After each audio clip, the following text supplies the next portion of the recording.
There are problems in our country, yes, we live in troubled times. There are far too many criminals and far too many crimes. I'm locking every window and I'm bolting every door. The tool I use in self-defense will even up the score. You can rant, you can rave, you can make your demands, and you can take my gun from my cold dead hands.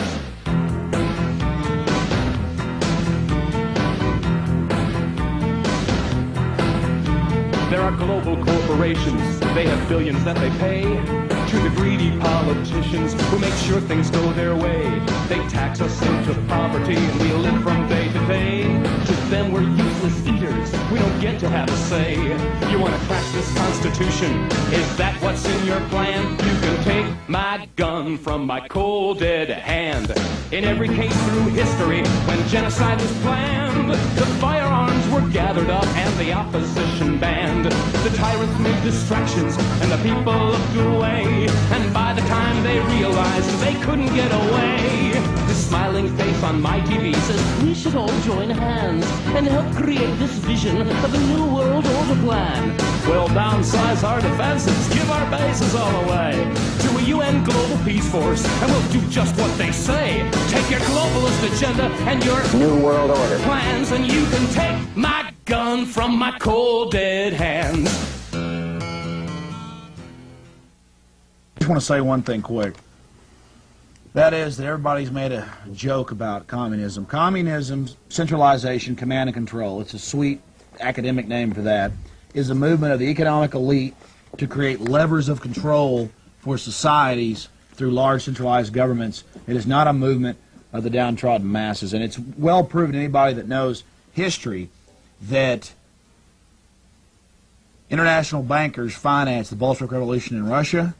They created and tried to murder the prince of the Austrian-Hungarian Empire and actually succeeded to create World War I. And that's how they create their power, is through destroying society so that they can come out on top.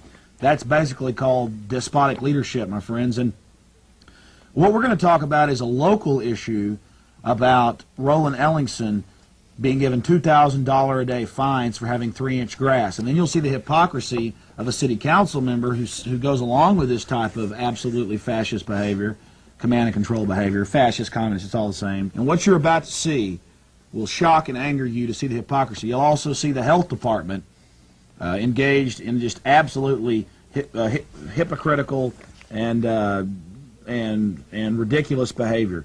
But this is only on a local level. Internationally, they have these so-called environmentalist laws where they're going to move all our production to third world nations that have no environmental controls, and I assure you that's not going to help the environment. That is going to hurt the environment. So it's not about the environment. It's not about keeping your neighborhoods good and safe, like the statesman said.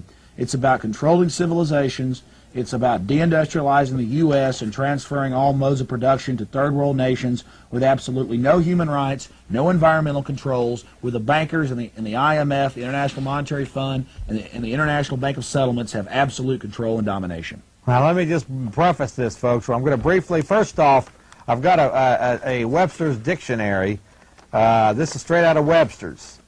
This is not theory. This is out of Webster's dictionary. There was a system in place back in between the 9th and the 15th century called feudalism.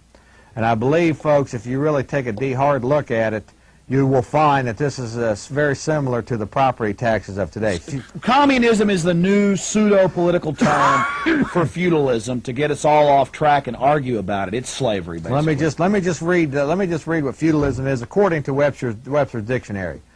A political and economic system of Europe from the 9th to the 15th century, and we're going to put it up on the TV here for you to look at, based on the relation of lord to vassal as a result of land being held on condition of homage and service. Now, basically, well, if we ever get to it, maybe we're not going to get to it, but that's basically what it means to. And I want to just also, while they're working on that, I want to read to you some of the planks of the Communist Manifesto. Here in America, let's read this. Here in America today, we Americans pride ourselves as being supposedly staunch anti-communists. But we got to pay our fair share. Right. Communism is a way of life that is contrary to most teachings of the Bible and that of common law as our beloved country was founded on. In 1848, Karl Marx wrote the 10 planks of the Communist Manifesto, which he copied from an article written by Zionist and Illuminati founder Adam Weishaupt in 1787. Now, this is the feudalism from Webster's dictionary. You can see that. That's very, like I say, this is basically you don't own your land. It's an illusion of ownership. You're actually running your land that you believe you own. And you know, Jeff, if we were all ants and bees, this would work just fine. The problem is in one of these systems, corrupt individuals always foster this system so that they can have an excuse politically to control your destiny and your life. And remember, again, communism is a movement of the economic elite, not of the downtrodden masses. Okay, the first plank of Karl Marx's Communist Manifesto is the abolition of private property and application in the hands of the state. Basically, it reads here, as in the old law of Moses and in the first 150 years of America. Remember, this wasn't always here. When you own your land, you had absolute title to the land, and no other party can lay claim to it. A person's home is their castle. Right. Today, we have what we call a 99-year lease. The state can confiscate your land for non-payment of taxes. So this is plank 1 of the Communist Manifesto. Plank 2, well, we're going to be getting into more of that. This also deals with permits, land fees, having your land declared a floodplain. Now, Jeff, I want to back up. Let me just mention floodplains, property taxes, permits, all these UN takeovers, all the different ways that the government or some form of government is controlling your property. Well, go ahead, Alex. Well, I just want to say that this is a local manifestation of what we're seeing under the guise of environment, and it has nothing to do with the environment. It has everything to do with revenue generation. Right. And the key term in all of understanding all of this. Yes, and the secret to the whole thing of it is that taxes ought to be on what you consume, like a sales tax or something like that. They should not be on your home. Let me just mention, before 1913, the national government was founded strictly on tariffs and trade. Yes. Most people have no conception of that. Well, that's how every other successful country runs their trade, and it creates thriving economies. Now we're a huge debtor nation because of the income tax and the unelected, unaccountable IRS. There's no innocent until proven guilty. There's no due process, something very simple like due process with the IRS. That just doesn't exist. And we're going to get into that. Well, before you do that, let me just read this, because you led right into plank number 2. Second plank of Karl Marx's Communist Manifesto, a heavy progressive or graduated income tax. We all know that we have an income tax in America, and the more you make, the more you are taxed. The income tax on the working individual was instituted in 1942 by the president of the New York Federal Reserve Bank, Mr. Beardsley Ruml, with the backing of FDR. Now, I want to back up for a second. People probably heard that the more you make, the more you pay. That's up to about 200, 300 grand. If you're a Rockefeller or a DuPont, you got to be in these super trusts that got knocked out about 1903.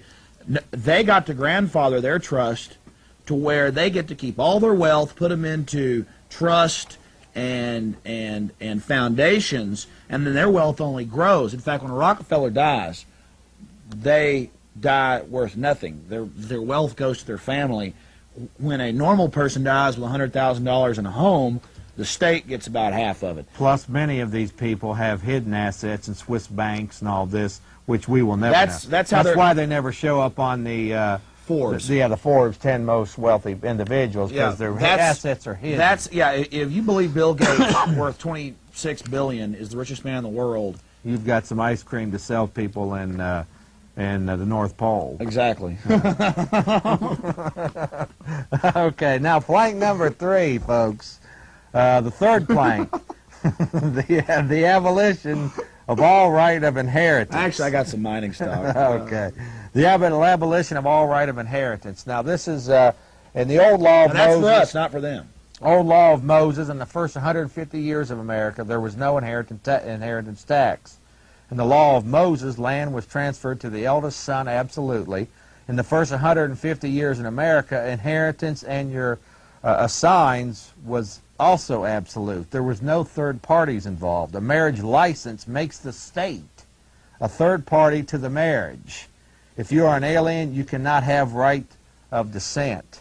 Thus, the state has an interest which must be paid when one dies. Mike tells us that we got to go to the video, but I can just do a quick recap of what you're about to see. This was the big talk for several months, from KLBJ to KVET to my radio program on 98.9 KJFK. There was a lot of discussion of this. It's very important, and this is absolute feudalism. This is local land grab. Well, I understand. I want you to explain this just before. I'm still going to get through these quickly. I won't read all the deals here, but I want Mike's demanding we go to the video. The fourth plank of the Communist Manifesto, the confiscation of property of all immigrants and rebels, and we're going to, and this tape will illustrate this. Some people, SWAT teams, whatnot, businesses are closed, homes are closed. Let's get a close up. Okay, so we're actually seeing. Okay, now number 5. Communist Manifesto. Now we're going to need a close-up of this. This is who makes sure you pay, right here. All right, that's who makes sure. Now, number 5, centralization of credit in the hands of the state by means of a national bank with state capital and exclusive monopoly. But remember, these are controlled though by the transnationals who are bigger than any one country. Right, but right here, folks, is a good example. Well, actually, if you're for communism, you're for the ultra corrupt rich. Let me do this right there. If we can get a real good, can you focus in on that, or is that? This is where your tax dollars go. Right there, it is. That's your national bank here in America. Well, tell us a little, just briefly about that. Well, it's a gigantic money trust established in 1913. And for their full slavery to be enforced now for 84 years, they have to totally destroy private property under the guise of environmentalism or this or that. Okay, let me go to plank number 6. I'm going to get through these planks, even if we have to cut out some of this later stuff. Okay, number 6, the centralization of the means of communication and transportation in the hands of the state. That's part of the thumb Now, scanning. this is accomplished by the Federal Communications Commission, which controls, regulates, and licenses all newspapers, magazines, radio, and television stations local who are in networks. in a corporate capacity. Transportation is controlled through the use of state vehicle registration and licensing of the owner. And now they want to thumb scan you. They've been doing it since '93, and now Clinton wants urine and blood testing for everyone to get licensed. It's all loving. Plank number 7 of the Communist Manifesto. The extension of factories and the instruments of production owned by the state and the bringing into cultivation of land and the improvement of soil generally in accordance with a common plan. That's the UN land grab and control. That's of the guys of it's total control of society. Let's go to this. Well, let me just mention this. The factories are controlled. Okay, this various agencies that control this are OSHA, labor boards, unions. Smaller businesses are extensions of these factories because they are franchises. So, but for some of the various governmental agencies like the Soil Conservation Districts, Bureau of Land Management, Desert Land Entry Act, where government-owned land is leased to corporate farmers. The Imperial and now with H.R. 901, Executive Order 12,986, this is trying to counter that. It makes the UN a super government over our controls. And this is happening. And anyone that denies it is just an absolute idiot. 8th plank. I'm going to get through them. Equal liability for all to labor and the establishment of industrial armies, especially for agriculture. Equal liability is established through Social Security and forcing women to work to support the family, as men cannot earn enough to support the family due to the debt usury money system. Most are members of the industrial army. And then the children have to be educated by the state and be prostituted to the state. Right. Most are members of an industrial army through this number. Because you cannot get a job without the number. This is your Social Security number and other things like this. Thumb scanning. This would also involve certain labor. Probably, get number 9 and 10. Well, let me just mention, probably things like affirmative action, forcing employers to hire certain things, or certain people, all of these types of things. Number 9. The combination of agriculture with manufacturing industries and the gradual abolition of the distribution of population over the country.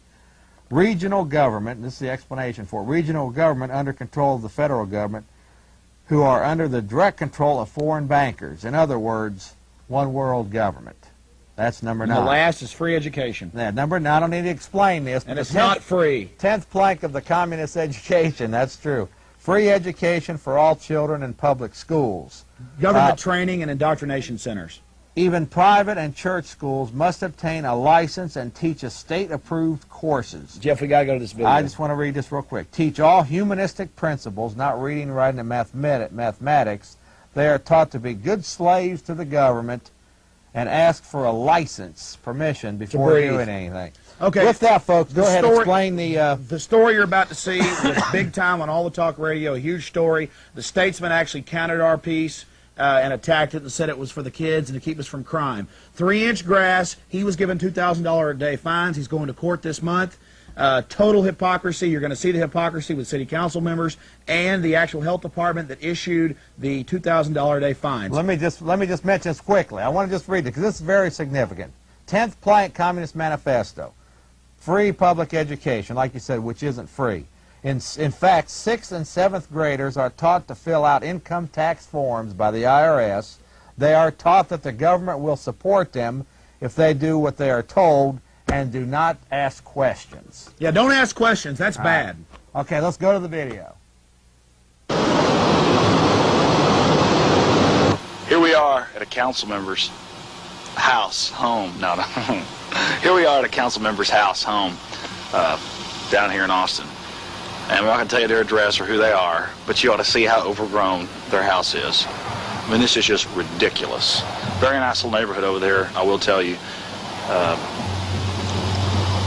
But it's just crazy.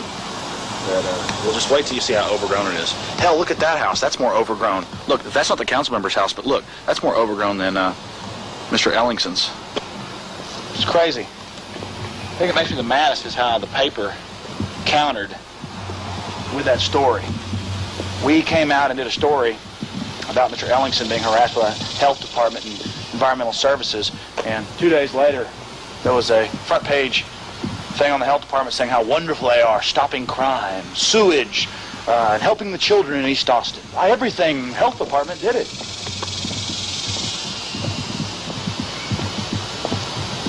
Here we are, folks, the right-wing evil. Look at it. This is a council member. Now, we should probably slap up some footage later of Mr. Ellingson's and show you that this is 10 times more overgrown than his property. Selective enforcement. Selective enforcement. And we're not attacking this council member. We're just saying, hey, maybe they should know about the hypocrisy in the city that they run, that we've elected them to protect us from their own minions. Even the driveway's overgrown. I mean, look at that. And folks, the camera can't even catch what's going on in this yard. And it's not our business. We don't care. I don't think it's a problem. But the Statesman does. The health department does. They agree $2,000 a day fines for non-compliance. Better take their home. Better bulldoze it. Out of control. Out of control. It's best. Absolutely out of control. I think I ought to go up there. Well, anyways, we went out there, and I don't know how to explain it. You should have seen it with your own eyes. The council member owns 2 houses on that street. The one you're looking at right now is supposedly where the neighbors told us she lived. That's where the hot tip told us she lived, and then we checked it out, and that is where the council member lives.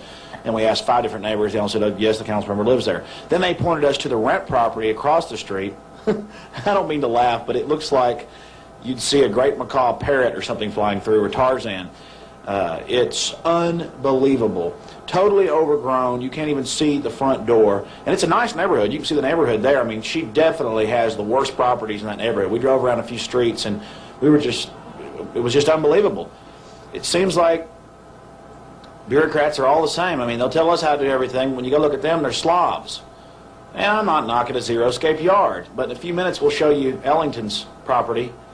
The guy that got they threatened him for $2,000 a day fines. Now look at that. She owns that property. That's the rent house across the street. Holes in the roof. They have a tarp over it. You can't see how the wood's rotting. And I wish we would have got a bigger camera shot of the entire property. There must be a little trail of the door. It's unbelievable. And you'll probably see me laughing and making a joke out of it right here. But I mean, And I'm saying leave her alone. Leave the council member alone. But if this doesn't make us act, if this doesn't make us... Now, there's her actual property where she lives. And the camera just does not catch it. Unbelievable. And the air was just swimming with mosquitoes. I was being bit on the head and on the back of my neck and on my hands. When I was over at Mr. Ellington's house for about an hour and a half talking to him last week, we first did a story, there was nothing. There was no bugs. He had healthy cats. Didn't see him scratching. Had a beagle dog. He's an old, retired, semi-retired arborist.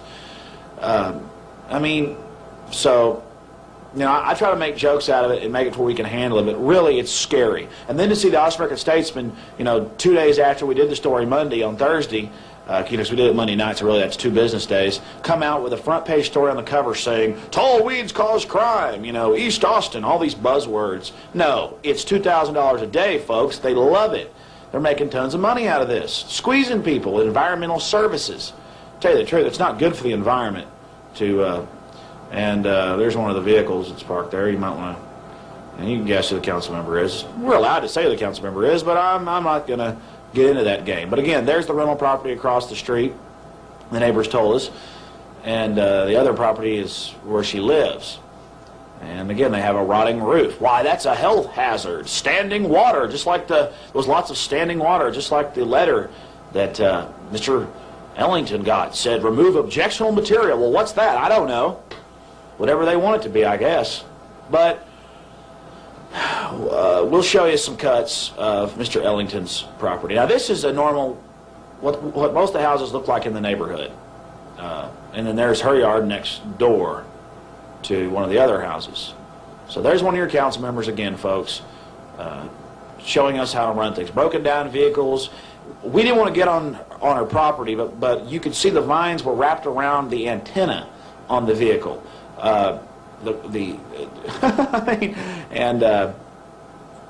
Anyways, I don't know. You just, and again, don't you attack me, Alex Jones, for what I'm sitting here doing. I'm not trying to cause a bunch of trouble for this person. I'm saying they're running our city and they're going around harassing people, and then it's just hypocrisy, man. Ellington, and then people called the show last week and called my radio show too and said, oh, you know, we got to cut that grass. It's for the, you know, hurting, crime, bugs, breeding. And I'm like, he had 3-inch grass. Oh, the city wouldn't do it unless it was needed. Well, all right then. If Ellington's land's bad, then get over their city and put liens against her. $2,000 a day. Their own. Well, last Thursday's Augsburger Statesman had it in there. $2,000 a day is needed. It's important to keep us safe. Yeah, safe from what, you know? I don't know. I'm not going to ramble anymore. Here's Mr. Ellington's house. Check this out. And see the difference between her properties and the council member's properties and his property, where he's lived since 1947. Here's his property there, and he did nothing to it.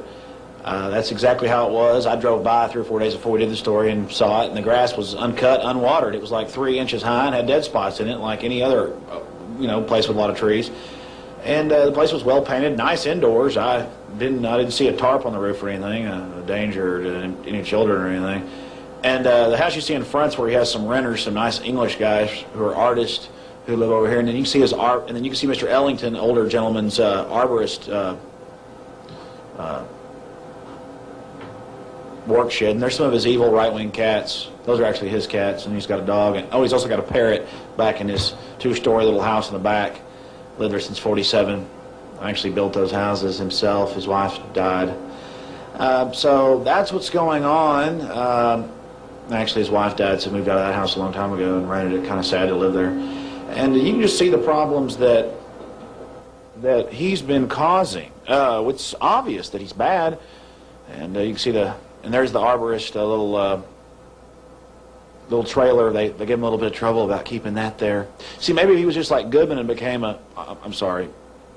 Maybe if he was just like some of the people in government around town, nothing would happen to him. Maybe he would just be left alone. I don't know. Maybe he'd just be left alone if he'd just give up and quit working and not have that bad trailer with some plants in the back, that he has to go pay the landfill to exorbitant prices to dump. And here's the backyard, just the complete evil. You can see some lumber where he does a little bit of carpentry, and he didn't even straighten up when we came over. That's just the way it's been. There's the terrible long grass, just the worst thing I've ever seen. It was a little bit taller in back. It was probably 4.5 inches tall in back. And see, we're not hiding anything. We're showing you the back. And those tarps were not put up just because we came out there. He'd had tarps over his lumber for a long time. There was holes in the corner of the tarps. They'd been there so long. And there's his vehicle. You know, just a bad man trying to live his life. There he is. God, he's got to be stopped. Oh, man. And there we go up front, being bad people, you know, just causing trouble, hurting whoever we can. And in a few minutes, I'll show you the health department. We went out to the health department after we were here, and as usual, didn't even go check it out before we did the story. We just went out there to the health department, and it was just in disrepair.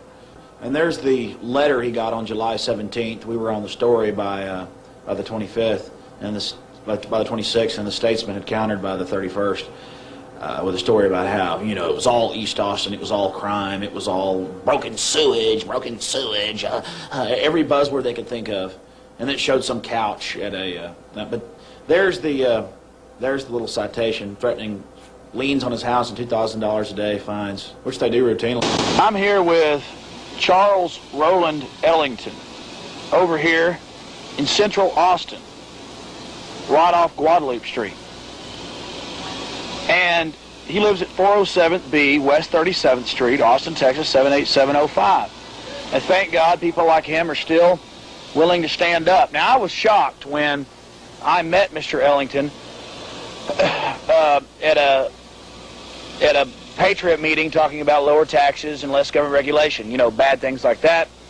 And later he faxed me some information that the city is harassing him, the Austin Health and Human Services, Travis County Health Department, Environmental Health Services Division.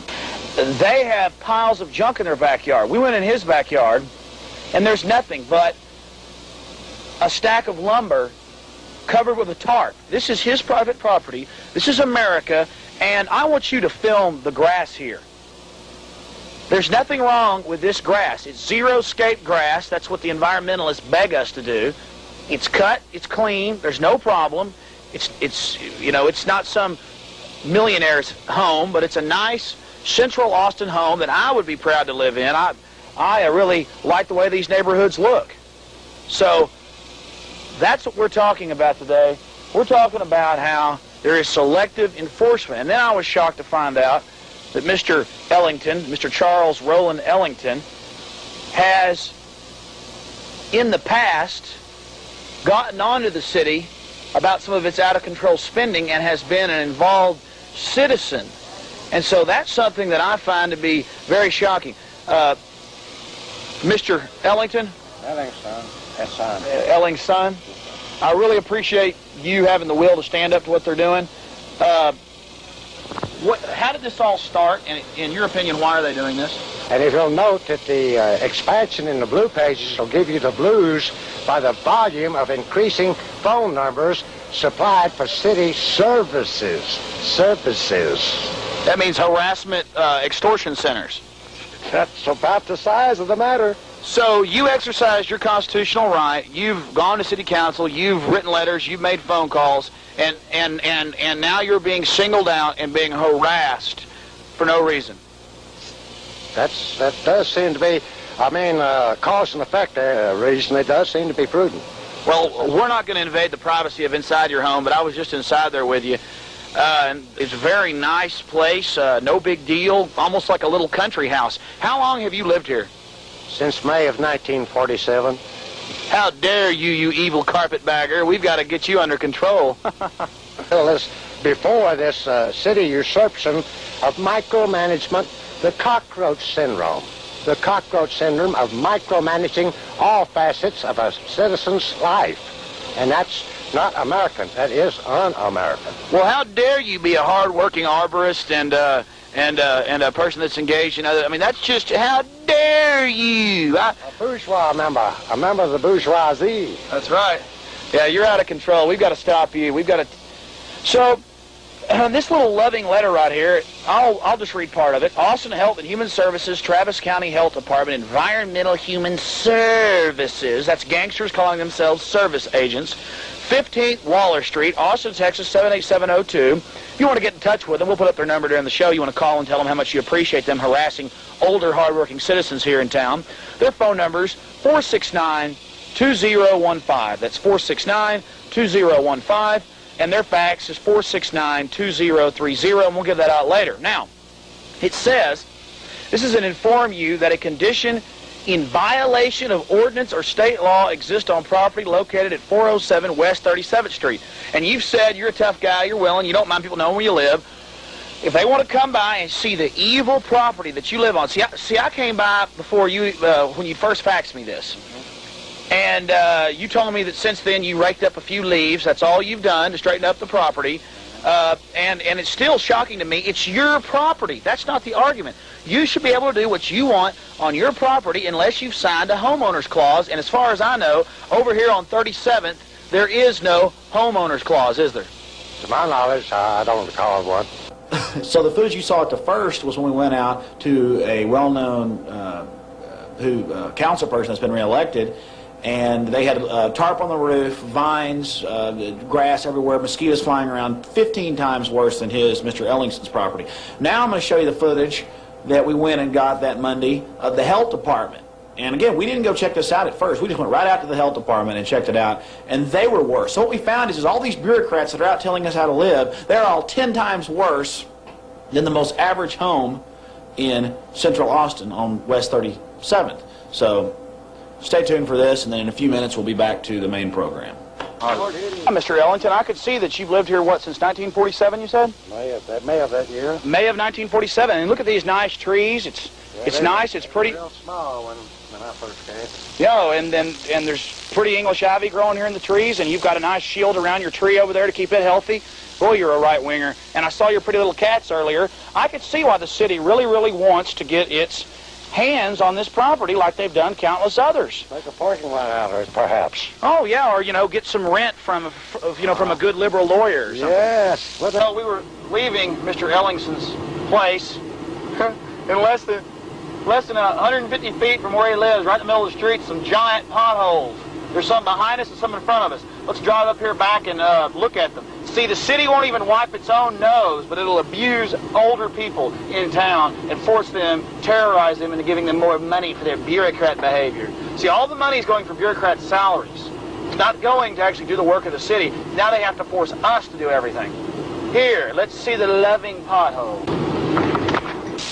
Here we are, just right down the road again. And look, they're telling him to mow his yard when his grass is 3 inches high, and he hasn't mowed it, when this kind of stuff's going on.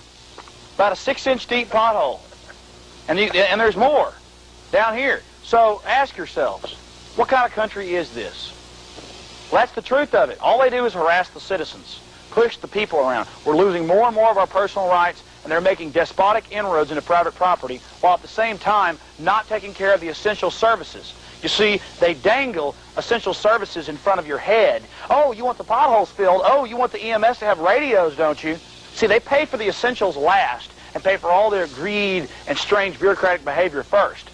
This isn't an attack at your average bureaucrats, government workers. I'm talking about the people that are under the control of our federal government that want to pay homage to them.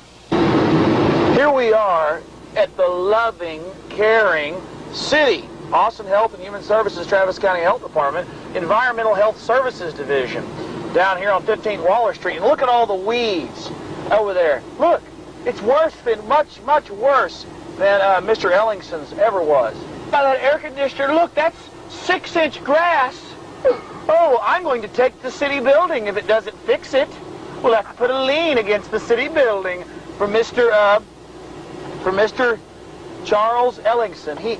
Oh, and look at that tree. Look at those weeds right here, producer. Oh, my gosh. Oh, this is just the worst. Oh, my gosh. Now, folks, I know this seems really stupid, doesn't it? What is the big deal about weeds growing? Much less on somebody's private property. Oh, yes, the city's being well taken care of. Look how nice the city buildings are. Boy. Always built nice. You can always trust government buildings to be built nice. Yes, I don't see any flowers growing like there are at Mr. Ellingson's. Here we are, 15th Waller Street, at the Health Building. Yes, this is where little terrorist activities are launched from in abusing the citizens of Austin, people that pay for their homes, like Mr. Ellingson, who's had his home since 1947, owns his home outright. They can't stand that. Look at it. But it's this power. Look at those bureaucrat notebooks and things up there. Think of all the wonderful harassment that goes out of this little mobster building.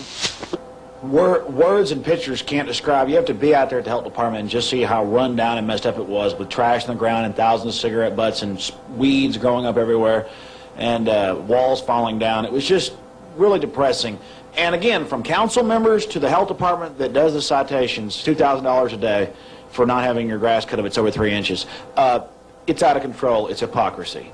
And something scary about that letter was it said objectionable material. Well, I mean, they had trash all over the place and cans laying around the ground and just piles of cigarette butts and diseased-looking birds hopping around. I mean, that's not, and I don't, nobody's faulting them. Why are they faulting, you know, and then the paper comes in after we did that story and comes in defending the health department. They're shaking people down, man. They're shaking them down. Plain and simple. Just to recap, there's Ellingson's house. And there's the council member's house. Now, folks, get ready to see one of the most amazing stories in Austin's history. This house right here belongs to Mr. Joe Capana, a veteran of World War II and Korea. The city threatened to bulldoze Mr. Capana's house on a Monday.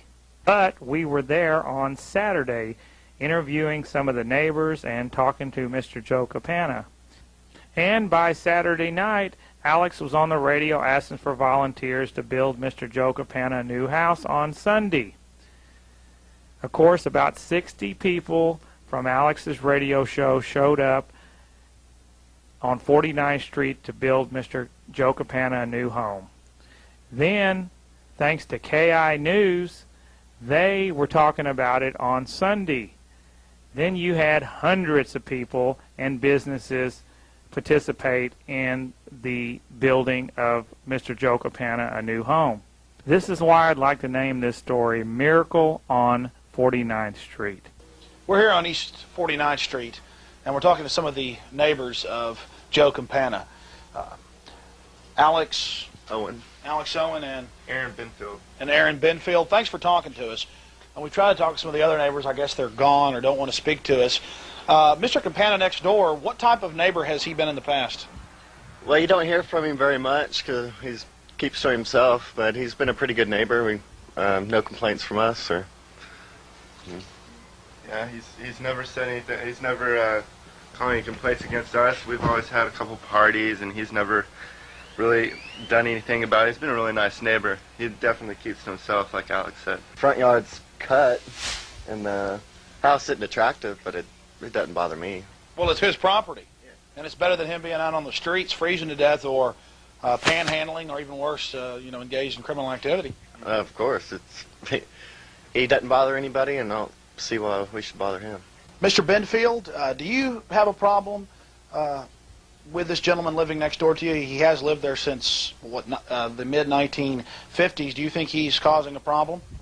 No, not at all. I mean, I've only been here for 6 months, but I've been coming over to this house since this guy's lived here, the other roommate, and that's 2-3 years.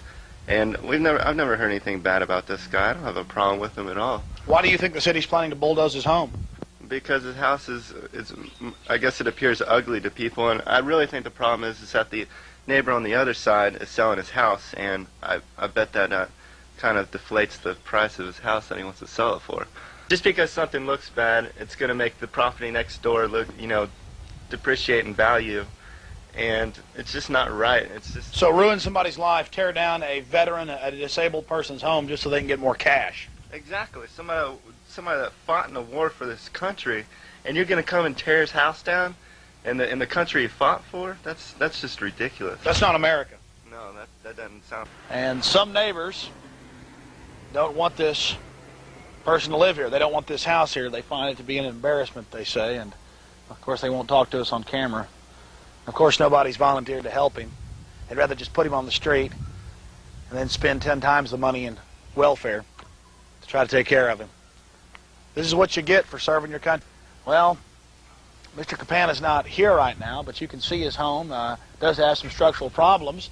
But people, due to property values in this area on East 49th and some of the other homes that are being sold in this area, have filed complaints with the city, and on Tuesday they're coming out here with bulldozers to destroy this structure. Of course, we haven't heard of any churches or organizations that care to help Mr. Capana, a veteran. We see these movies like Saving Private Ryan or The Thin Red Line, showing you the plight of soldiers in World War II, but no, not Mr. Capana. They'd rather make him homeless, throw him out, and then let the social welfare net take care of him. Probably cost 10 times over time what it would cost to simply fix this structure.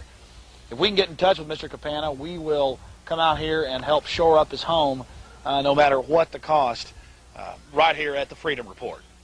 So what do y'all think about Mr. Joe Capana's, what do y'all think about Mr. Capana's home here that's going to be torn down Tuesday by the bulldozers? I really think that it's a shame that it seems to be a crime to not be wealthy. You know, I'm sure he's going to make a great parking lot or a great house for maybe Paige Gressett. Who knows? It's really bad. It's I mean, one thing that people have, I think, kind of lost sight of is that it's his property.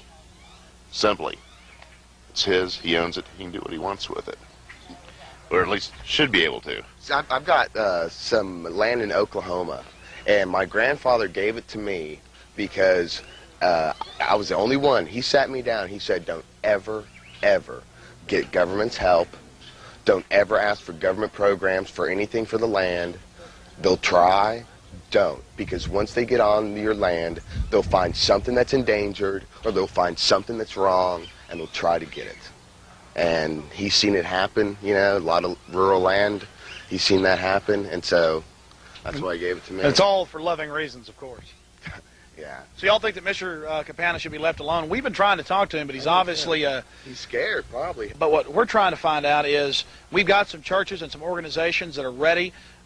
The company that I work with on the side, Mountain View Homes, we're ready to come in here and fix the house and put a roof on it, if the city will just back off. I tell you what, I'd be willing to help, and I'd get some local comics.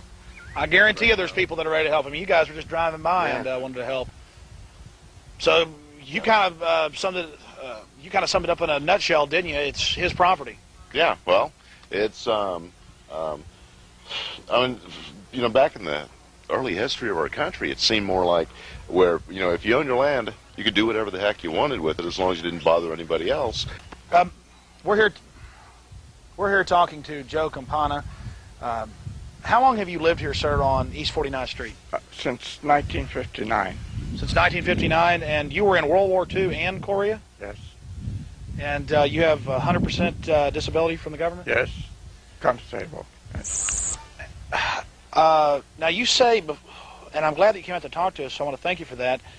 You're saying that the city's been harassing you for 20 years? Yes, they have, since 77 about the matter. And it's here under other, and it has to prove injury before other can be overridden by the city. It's been out of their jurisdiction all that time, and they've been offending constitutional provisions every time they find me about the matter. And now they seized my property. At first, took it falsely.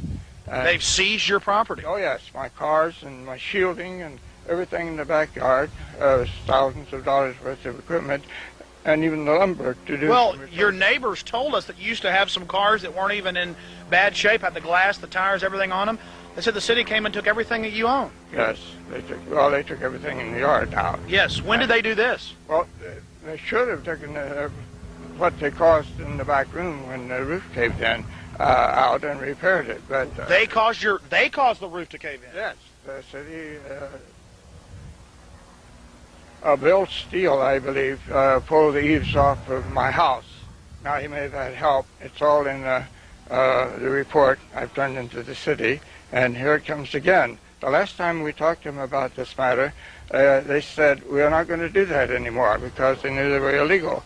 And the lawyer, the Attorney General, the FBI, and several other people, they gave me reference to call. I called them.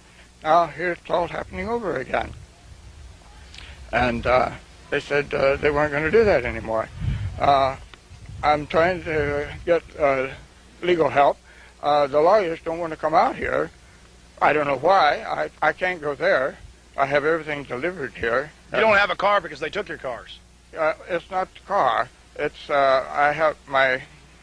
This is embarrassing. My prostates are enlarged because I'm 73 years old, and I have to urinate frequently and go to the bathroom, have access to. No, I understand. I understand. That's a common problem. So they've been harassing you for 20 years. You've lived here since 1959, and now they've seized your property by saying that you caused damage to others, but nobody else lives there. This is your property. I haven't caused damage to anyone or harm to anyone. They have to prove harm because it's here under other from county court. It's over their head. The damage they caused and complaining about, they caused. And if there's any violations of that, they're the cause of the violations, not me. But I'm the one that's being punished and made look bad over the matter. Now, who is the person that sent you the letter who caused the damage? The city council, building people. Inspectors? Yeah. They're the ones who, I have a whole sheet ration box of vertical envelopes from them for the past 20 years. Is there any way, we don't want to... over the same matter. Is there any way that you can bring that out and just show us a few of the documents? Sure. Let's do that. And so this is the letters you've gotten over the past 20 years from the city. Yeah, maybe a few minors, but mostly. This is incredible. Can I look at some of the earlier ones? You can look at all of them here.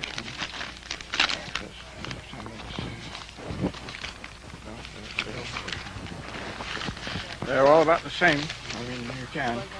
And this is incredible. This is from the city of Austin, going back 20 years, and you lived here over 20 years before that. I've been here 40 years. 40 years. And this is your rights in court, and this is the case. Same case. And there you have it. This particular one goes way back to '86, and they're fining you, and it's talking about the tickets and the status. This is just horrible, but you've beaten them every time over 20 years. I haven't beaten them. There's been 4 acquittals and 4 guilties, I think, but guilties are invalid. They can't stand because the first acquittal. We're going to get with some citizens. I assure you, we're not just blowing smoke at you. We're going to come out here and we're going to fix this to our best ability to keep the elements out since the city tore your roof off. That was fine. Just enough to get the city off my back about it. And it'll probably be hard to satisfy them. If you've been fighting it for 20 years, and here's the evidence. Right here, just a mass of letters. In fact, might get a shot of this. Going back over 20 years, they've obviously got it out for you, sir. And, the bias. And so I certainly hope that we can fix this to their specifications, but I think that we're going to be able to do that. We can prop up those walls from the inside and put a new roof on for you, and we'll do the best job we can, okay? Yes, I appreciate that. If the city pays me what they owe me, I can pay you from that. No, we don't want that. We're not taking a dime from you, sir. Now, what does the city owe you? Well, they owe me the fines they fined me plus the interest on them, which would be the true value of the money, since. And they did that when I was getting 12% from First Texas, which isn't in business anymore. How did they destroy your roof? That's interesting. They pulled the eaves off, the end of the rafters. They must have threw something over, pulled every one of them off they could pull off. Why on earth would the city inspectors come here and pull the eaves off your structure, the corner points? Well, but again, you said there must have been bias toward me. Bill Steele says, when I won my car situation and the trailer situation, he pulled the eaves off of my house. And he said, after I get your cars, I'm going to get you a trailer.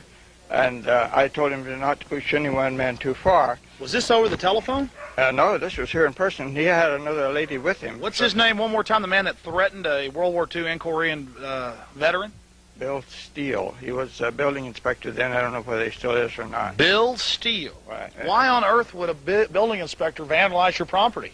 Well, now, he shouldn't have done that. He should have told me about it, so I could have done something about it. Oh, excuse me. He trespassed on your private property and tore your eaves off? Oh, that's what it adds up to, yes. You know, with the airport moving, your property is going to be worth a lot more. Well, it is, and I have mineral rights, and you can't get those somewhere else. And I own this property. I know it's not in a tornado path. I don't want to move. They're telling me that I don't have any place to move to, but I really don't want to move. I want to stay here. Sir, don't you worry. You just found the friends you need. We hate government. We hate big government. We fight big government. We're going to fix this house. There'll be a bunch of people out here Tuesday. If the bulldozers try, I'm going to jail. We're going to stop them. We're going to fix this house. Most of it, support the walls by Tuesday. Then we'll put another roof on here for you. Well, we talked to your neighbors, and most of your neighbors seem to like you. Some neighbors wouldn't talk to us, but your next-door neighbors say you're very quiet and never complained about them. That's true. I don't bother anyone. I've never harmed anyone. I mind my own business. I say hello, you know, and I'm friendly. Where were you in World War II? What part of Europe, or was it the I was in the European theater of operation. I have 2 invasions of Cherbourg, the second one and the fourth one. I could have been killed in the first one. They pulled us out, grabbed me under my arms and lifted me back on the bar. You were actually involved in D-Day. Oh, yeah. Well, it wasn't D-Day, Cherbourg. It was after D-Day, but it was along the coast. Cherbourg was the last one along the coast. You know, Normandy was first.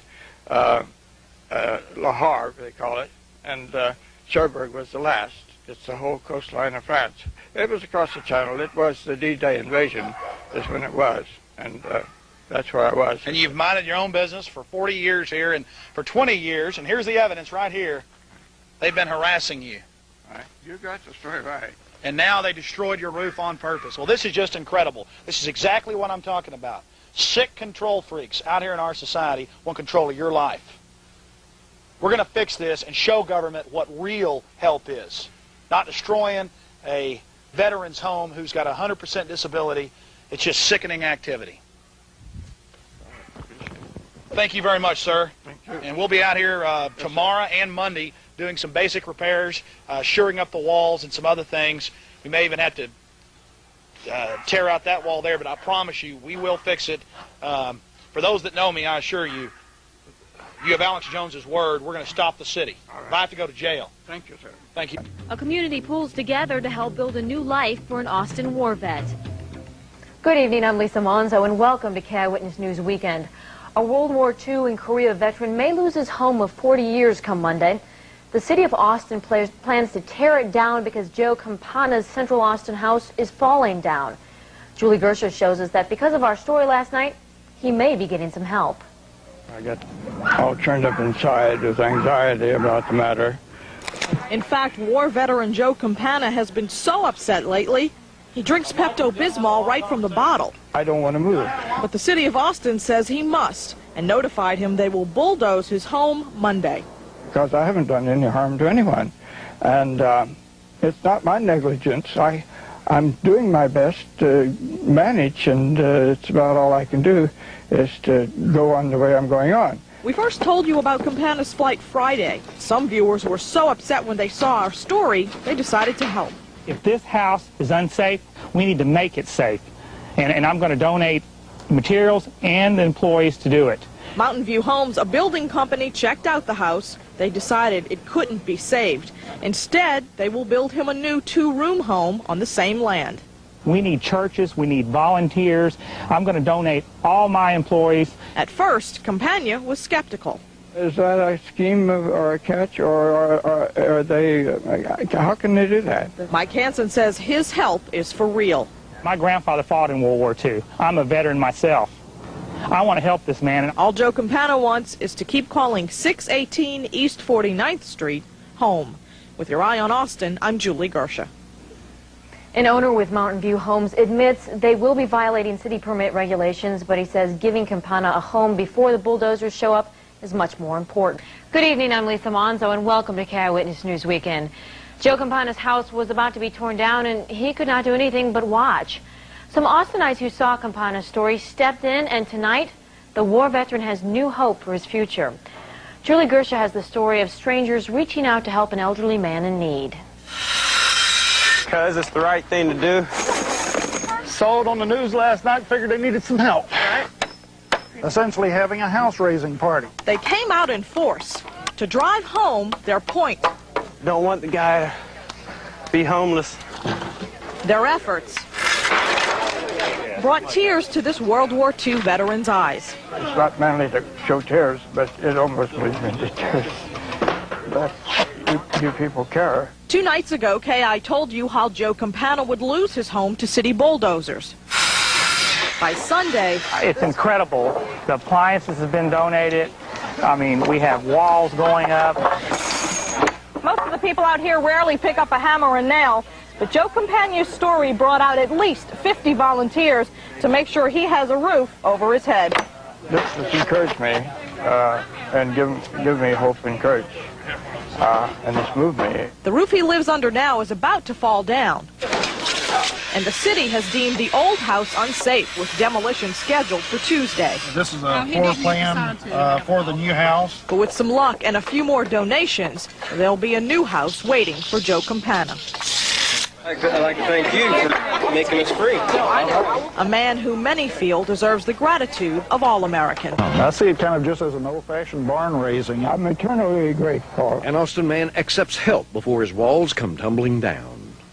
Good evening, I'm Neil Speltz. Christy Fletcher's off tonight. You know, this was supposed to be an Austin man's last night in his home of 40 years. The city planned to bulldoze Joe Campana's house because it was falling down.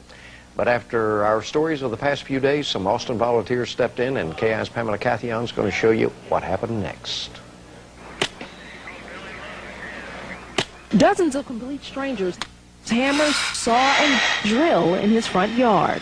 Joe Campana is the disabled veteran KI showed you Friday. He lives in a home where walls cave in and part of the roof is missing. Neighbors complained, and the city planned to bulldoze the home. They said it was just too dangerous to live in. I have no place to go. Then the weekend came, and so did help. By Sunday, Campana had almost 100 volunteers working on his property, building him a new home. Volunteers so anxious to help, they started without a city building permit. We had some naysayers out here saying, don't do it, you're going to go to jail, and these people kept digging. The city's plan was to do a final inspection on Monday, then have Campana's house bulldozed down Tuesday. But thanks to some hard-working volunteers, things have changed. Monday, the city gave volunteers a permit, postponed demolition, and approved building plans. The floor plan itself is more like just a small studio or an efficiency apartment. It'll have a kitchen on one side, a living area, and a sleeping area in the back. It's just such an absolute marvel to see the people that have come out to essentially build a house for someone that no one knows. I owe them a debt, and I can't work to repay it, but I can donate to repay it. These workers don't want anything in return. They just want to help. I'm exhausted. Ready? Yeah. Fire away. Lance, you've been out here all day slaving away. People have just been donating everything from the entire electrical systems, doors, windows, thousands of dollars of lumber. How does it feel to see... Awesome. This is the best thing. I'm so glad that we seized this opportunity to help Joe get his place in order. I can't believe that that the city's not out here getting behind us and supporting us. You know, more than these are all volunteers. These aren't any city people out here, and but it's great that we're taking this opportunity to do this for him. The guy served in World War II, and this is long overdue. That's how I feel about it. You hope the city doesn't bulldoze it. No, I don't want to see this place bulldozed. No, we don't want to let that happen. That's right. I think that would be a disgrace. That'd be a shame to do that to this man's property. He doesn't want to leave. He just wants a decent place to live. He doesn't want his house bulldozed. He wants to stay right here, and I think we owe him that. And that's just how I feel about it. And I'm glad to have this opportunity to be here to help him. Hey, thank you very much, buddy. Thank you. Hey, Brian, does it feel good to be involved in something like this? Yeah, it feels real good. I think it really shows how the American spirit hasn't gone. You know, it hasn't really left. There's still some good people in this country. And to see this old man who's fought in the war, in World War II, one of the biggest, you know, for us to come out here and help him is really great, you know. That they treat prisoners with more respect and care more about their rights and their concerns and their health issues than people that are retired and disabled and veterans of foreign wars. It's ridiculous. You have to remember, criminals are important to wreak havoc Yeah, that's part of order out of chaos. You know, if they'd lock them up instead of letting them go, we wouldn't have the problems we have today, and we wouldn't need this huge police force. It's all an excuse. I mean, they let convicted murderers out. They go and kill again, and they're surprised. It's ridiculous. At the same time, nonviolent people are spending more time. And people that are in there for nonviolent offenses, the 3 strikes thing for like small-time drug dealers. I mean, you know, if the government wouldn't bring the drugs in, there wouldn't be a problem. Great point, sir. Thank you. Let's go talk to Lewis. Councilmember Lewis, good to see you again. Good to have lunch with you. Hey, we appreciate you coming out and supporting us in what we're doing, and hoping to get him out of that dangerous structure and get him into this new one. Yeah, well, that's the same thing the city tried to do before, and you know, he refused to let them build one before some time ago. I don't know exactly when, but what about I'm glad that people are taking this opportunity to help their neighbors. He has a letter that he actually was offered that, and then it seems that that person that offered it to him from the city was no longer there. Well, I don't know. I wasn't there at the time. I understand you're a new council member. Well, thanks for coming out. Does it make you feel good to see all these folks out here in They said it was about 40 out here. I talked to 42 today, and they said it was about 42 people out here earlier. I mean, about 40 people or so earlier. We've had about over 100 since 8 o'clock this morning. Yeah. A lot of folks had to go. Yeah. Well, have you seen all the lumber we've got? He just gave me a tour of it, and he was explaining to me what the process that they're going to do next week. So, yeah, we'll get started on getting the permit in the morning. So. God bless you, sir. Thank you very much. All right. Well, that's Councilmember Lewis doing the decent thing. There were like 100 people here over the day or over. Right. I mean, just everybody from church groups to people in the building trades to just anybody who felt that they could help. You know, I'm just glad it happened. Right. How do you think it's all going to play out? Well, you know, I mean, it only has one way to go, and that's up. So, you know, I mean, I don't see anything that would play out any different. So, I mean, they're going to apply for a permit in the morning, and it shouldn't take, but you know, I mean, it should be something that would be done. The inspectors come out, and people be able to go on. You know, I mean, this is a situation that it requires some deviation. You know, I mean, you're not going to spend the 6 weeks or 2 months or whatever going through the permit process. So, you know, so I think it'll play out to everyone's benefit and everyone's hope and desire. So now, you know, I've been working with the Travis County Veterans Affairs. Yep. So you know, me being a veteran, you know, I have some. There's a lot of veterans here today. Oh yeah, yeah, that's what I understand. I was talking to Susan from Channel 42, and she said it was quite a few, and I expect as soon as the word get out, there'll be a lot more. Yeah. Now, as we break here for a second, let the plane go over. Yeah. And it's only about 3 or 4 more months. That's right. You know, 15 weeks. Yeah. 15 weeks. 100 and some goes. days, and these planes won't be doing this no more. I think they keep it open for a small aircraft. No. Completely closed. No more airplanes. No. Yeah. Now, sir, can we ask you, how do you feel about all this activity in your front yard today? Nothing like this ever happened to me before in my life, and I am so proud of you people being real Americans and showing what you believe is right, and you are right about the matter, right? Come on, let's get the microphone there. Now, sir, you lived here how many years? 40 years. 40 years. Year. I moved here in 1959, and this is 1999. Now, your house is a little run down. Could use a few repairs, but it looks like they're going to build you in a brand new house in your front yard. Is that your understanding? That's what they're doing, and they're doing it so rapidly. I didn't know they could do it that fast. And what will happen to the house you're living in right now, sir? Well, I want to save it as long as any aircraft are flying over it. Okay. I might not need it so bad if there aren't any more aircraft. Well, but I could still use it for storage, and it'd give me more room to have a hobby and something. But it's no danger to anyone else. It's false, it's exaggeration, it's hyperbole, No one has been harmed in 20 years that I've lived. Are you glad that the bulldozers have been stopped for the time being? Boy, do I. Yes, I do. If this is the most encouraging thing I've heard, that they're not going to destroy it now, I hope. Now, yesterday on KI, you acted a little bit surprised and said, is this for real? Why don't you let the plane roll over? Hold on 1 second, sir. Let the plane go over. Yesterday on KI, you were a little bit skeptic about what me and Mike came out and told you, weren't you? Yes. I don't know what was up. Now you've got a house half built and all the fixtures and doors and windows and electric. I'm astounded by it. It's amazing, right? We're going to crush the New World Order. You're great. You guys are great. You're great guys, right? Now, you had mentioned you wanted to keep this house up as long as the airplanes keep flying over.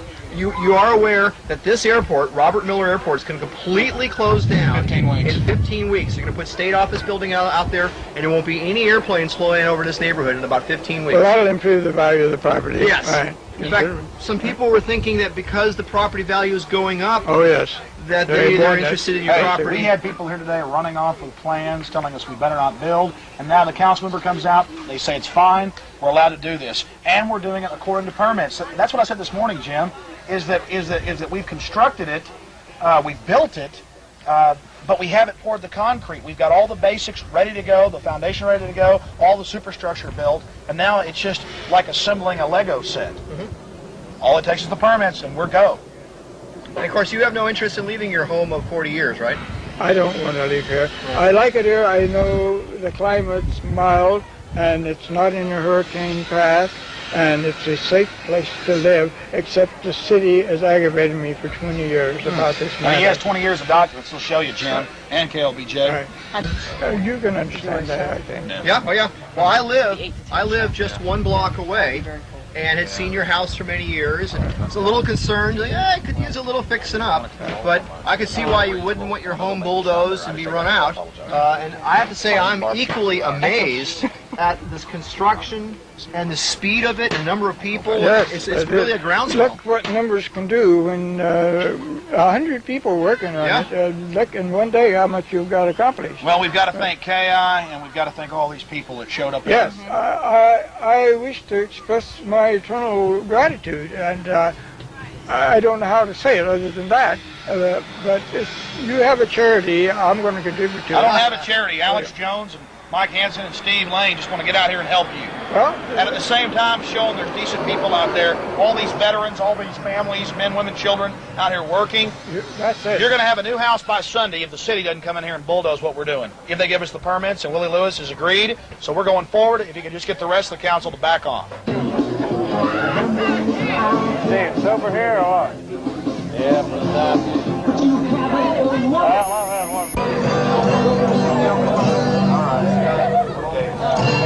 All right, I'm going to sing a little song right now, and I'm going to play it on this guitar that was given to me by Mr. Joe Campana. I love it. It's a little Sears or Roebuck. It's my new favorite guitar. How old is that guitar? Older than me, probably.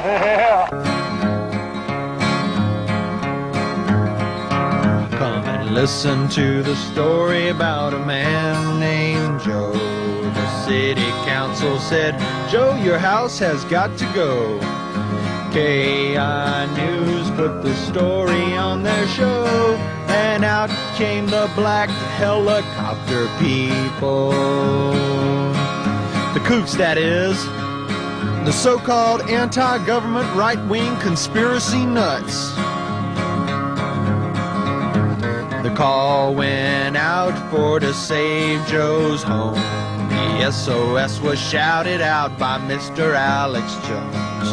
Patriots came and they did all they could do to help to save this hero of World War II. The big one, that is.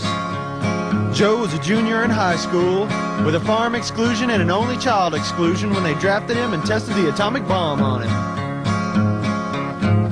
Next thing you know, old Joe's yard was filled with friendly volunteers and materials to build.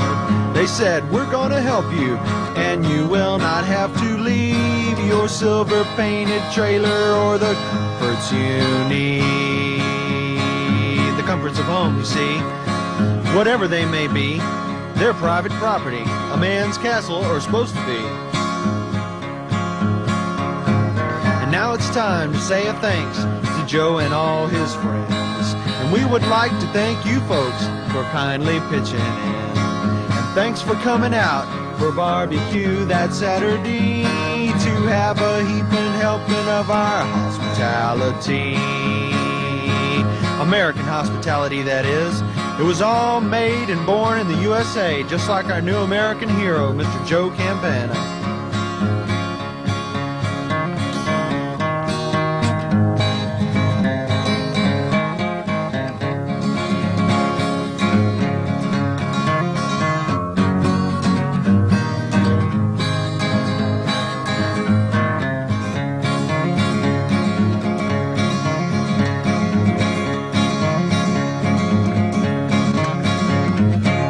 Austin vet is moving into his new home today. KI has followed Austin volunteers as they help build new dreams for Joe Campana. KI's Julie Gersa joins us live from Campana's home in central Austin. Julie, how's it look out there? Mark, it looks really good. Now this you're looking at is the old home at 618 East 49th. This is how it all started. Joe Campana, a disabled World War II and Korea vet, has been here for more than 40 years. But the city had told him a couple of years ago he was going to have to move because they said that this home was unsafe. Well, when people saw this story on KI and later heard about it on a radio talk show and cable show, they decided they weren't going to stand by and let this happen. So hundreds of volunteers have donated their time and their money, appliances, the siding you see on the house, and this is what Austinites who care built. And today, Joe Campana had his big moment. Joe, hope you enjoy your new house. Thank you, Alex. Joe got the keys to the home today. It is a modest cottage, but this place is furnished from top to bottom. They've donated furniture, everything in here, all down to the little details. Now, we talked to Joe about this gift that Austinites have given him because they care so much about him, and he was very moved by what they did for him. I'm overwhelmed. It is the greatest thing that's ever happened to me that I can recall. And Mark, in case you wanted to know what it looked like inside, here it is, fully furnished. Some volunteers have been working on this for a long time. They just happen to be in here watching. They are, you can hear the cheers from outside. They're very tired. This has been, they did this in 13 days, a city record. Councilman Lewis said it was a record the time that they got the permits, but they wanted to make sure that they beat the bulldozers, and Mark, they did. All right, Julie, that's a fantastic story. Way to have the community get together in such a short period of time. Right. All right.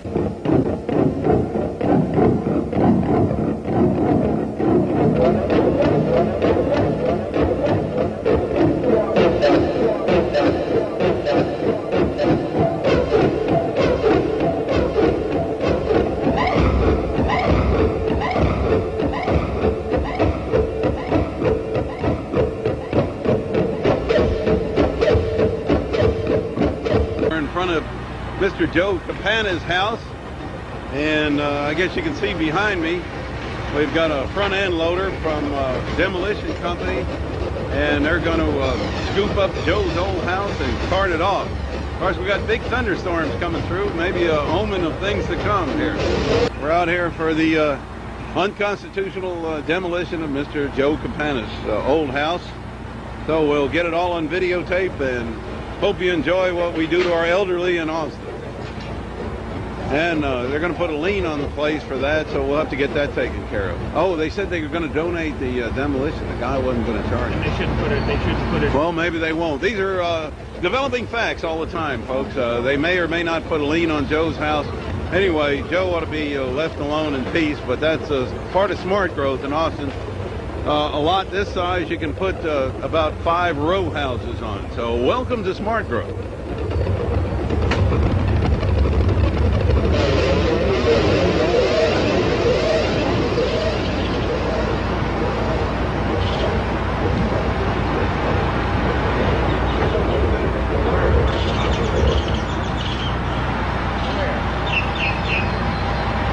And it was by deliberation from the county court. It was here under other, and it causes jeopardy, and they had to prove injury, and there is no injury. There hasn't been any. They're claiming the house is a very dangerous place. It isn't. It's been the same way for 28 years. I shored it up. It shored it up so well.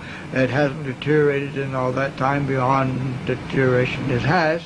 But the damages here were caused by the city, and they've been harassing me and fining me and even usurping my property over the matter.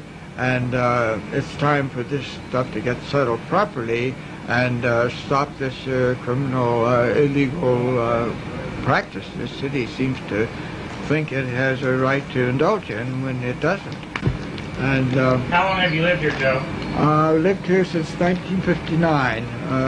That makes it 40 years. How many houses were on this block when you moved here, Joe? What was that, Lance? How many other houses were on this block when you moved here? Oh, I don't know, about the same number, I guess, except the one next door built an upstairs to it, and it's modifying. It's been about the same all those years. But the property is becoming more valuable because the airport's going to move out to Bergstrom, and I think the city's after the land, and I think if they thought they could get away with it, they'd go on doing it, because when the lawyer called him, he says, we got caught, you know, like they were doing something they thought they could get away with, so they got caught, and then they said they couldn't. We don't get on film. This is Joe's home. And this is lights out. This is it, yeah. This is the last time you'll see it, Tony, say that. Demolition people are out front. We've cleaned out everything that we could. Man's got a lifetime in here. We've lived like this for 25 years. The house being in this state of disrepair. This was his home. He had every right to live like this. Dug a bomb shelter in the middle of the floor, excavated underneath the house, so the slab collapsed. Now we're pulling it forward. We've got a bulldozer walking up the driveway. Here in the background. Joe, we love you, buddy. We did what we could. Here comes a front-end loader to tear it down. Your house would be next. Yeah, maybe you think, oh, the hell with old Joe, but here it is, live and in color. Here it is, ladies and gentlemen. This is the teeth of the government here. The teeth of the government ready to knock down Joe's house. It's a dark day. We got the severe thunderstorm warning in. I wonder if this is an omen of things to come. We did manage to move everything out of the house. Mike and Lance and Scott and others came to move it out. Not quite as many people as when we were building it, but it's not much fun here. Anyway, we'll get more pictures when the teeth of the government takes its first bite of Joe. Yeah, we've got a close-up of the flag flying over Joe Campana's house. I don't know if the operators have noticed it, but it'll go down with the rubble. And of course, we know the flag's been trampled on by Clinton administration, this city council, and others. So it's nothing new to disgrace the American flag. Joe's a World War II veteran, and the front-end loader is about to take a bite out of Joe's freedom. And yours too, ladies and gentlemen. Yeah, here's Joe talking with the demolition fellows and a few of the people that came out to help. That's Tony. He did the tile work in Joe's new house. And Gail, she's been helping all last couple of days moving stuff out of Joe's house. Difficult thing to do, but somebody had to do it. Joe couldn't do it. Joe hadn't had but like 2 hours sleep the whole day. You know, I guess if they were going to knock your house down, you probably wouldn't get much sleep either. Anyway, it's going to happen shortly. Fitting that we're fixing to have a big giant thunderstorm with damaging winds and large hail across the street. We got the bureaucrats, they're just drooling while watching this process go on. I'm glad it's not my life's work to demolish World War II veterans' home and enjoy it. Anyway, we're fixing to the winds changed out of the north in the last 15 minutes, and we're going to see a pretty good storm. So God's watching old Joe, and Joe's got courage, and we're just going to tell the government to go to hell, and we're going to go after them after this is all over with.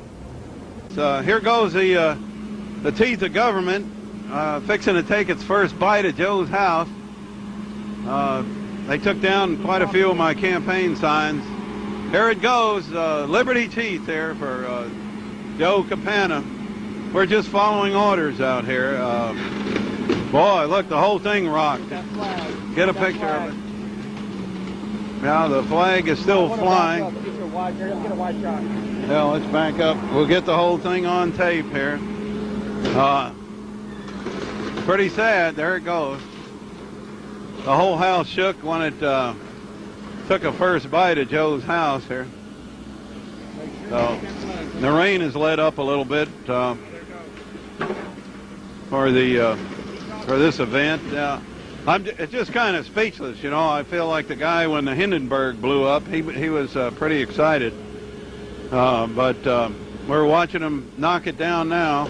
How long has Joe lived here? For like 50 years, 40 years. And they're knocking it down mainly because the neighbors didn't like the looks of it. Even if Joe stayed in it, and he said it's been pretty much in this shape for the last 20 years anyway.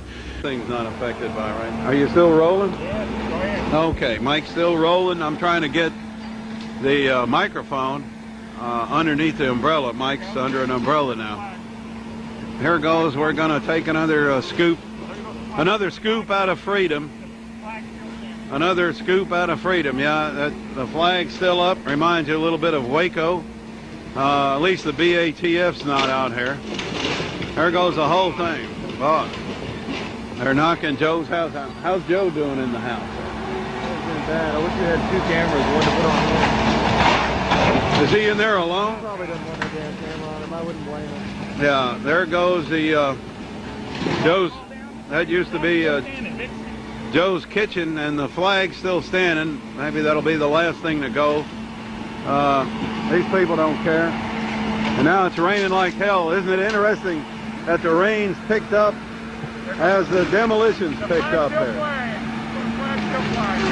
God bless America, and the hell with the salamanders and these salamander lovers that'll spend $26,000 a piece to put in a salamander handrail, but will tear down an old man's house.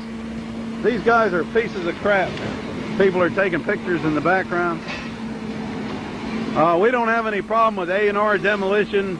They're Christians. They're real. Yeah, what we understand is that they're going to donate their time to this because they realize what's happening.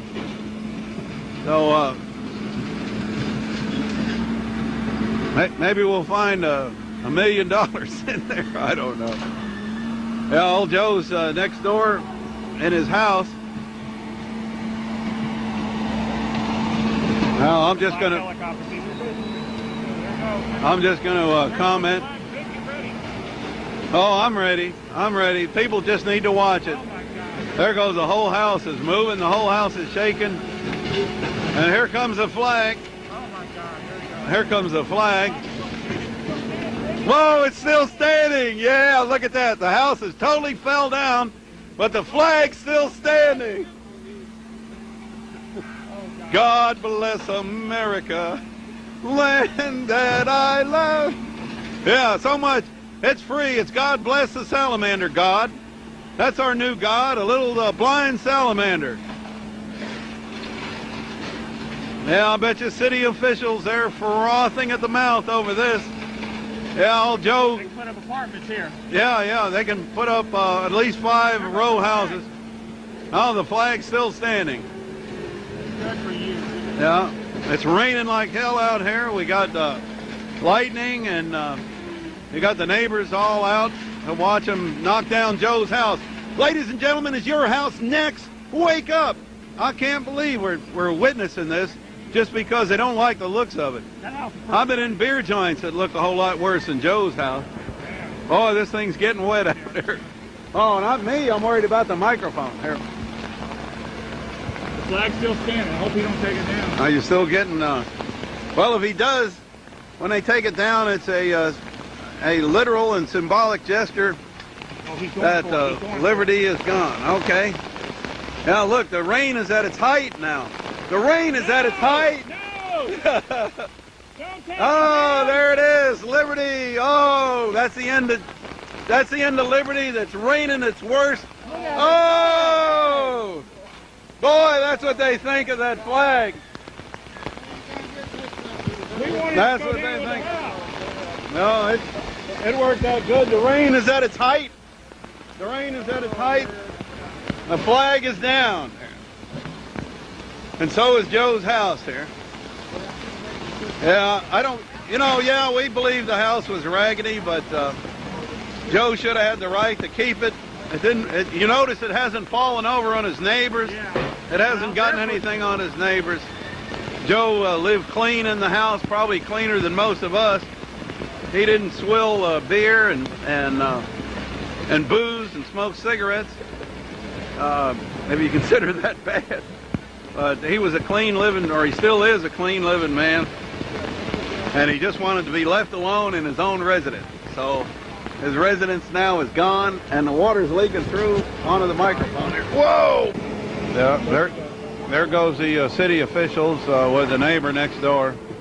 COA, City of Austin, I guess.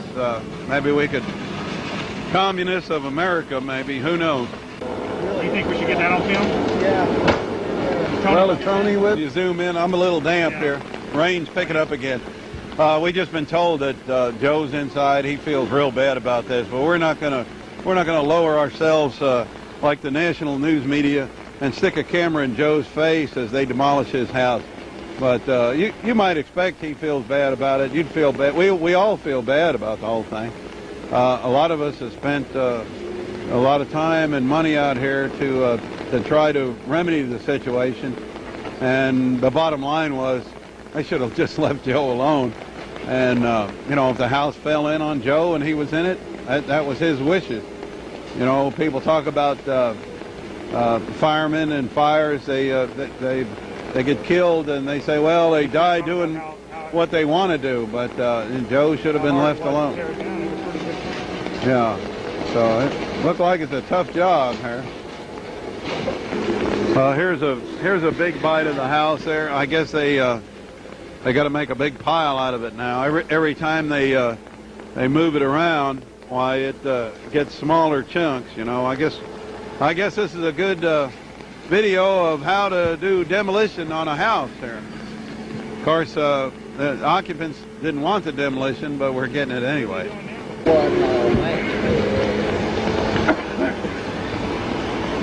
Holing through it in the dirt. Wow. It's a terrible thing what they've done to him. Couldn't they just find something else to do, make better use of their time? This is just absolutely ridiculous. World War II vet has been through it all, owns his own property, has been here for 20 some odd years, and they got to take the entire thing down just like that with no regard, no regard at all. How's Joe? Joe's inside playing some music, and he's pretty upset about it. But this doesn't happen. Not everybody is as lucky as Joe. That's right. There are people that lose their homes and don't have anything to do. Look out, Joe. They'll mash you there. Joe's trying to rescue one of his ammo boxes. Keep talking, Vic. I want this. And we hope Joe doesn't get mashed in the process there. They're picking up his stuff. What's that coming out of there? God. Oh, that's something that was in a barrel. That was water in a barrel. Joe's hostile about his ammo boxes. He's really a calm man. Look at him. Yeah, you got to give Joe a lot of credit for standing up in the face of the enemy here. We're just good people helping him. Yeah, Lance, who wrote the famous song "Ballad of Joe Campana." We'll play that tonight. And there's Joe digging through his stuff, trying to rescue. Good stuff. Look out, Joe! Don't cut his hands on that stuff. All his stuff. Yeah, he's got these ammo boxes. I don't know what he's got in them there, but he thinks a lot of them. Doesn't matter what he's got in them. They shouldn't. They shouldn't knock his stuff down, take his personal property. This is exclusive footage.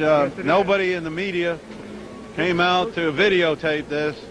They'll come out to videotape Governor Bush at a suspected where somebody threatened to do something in a school.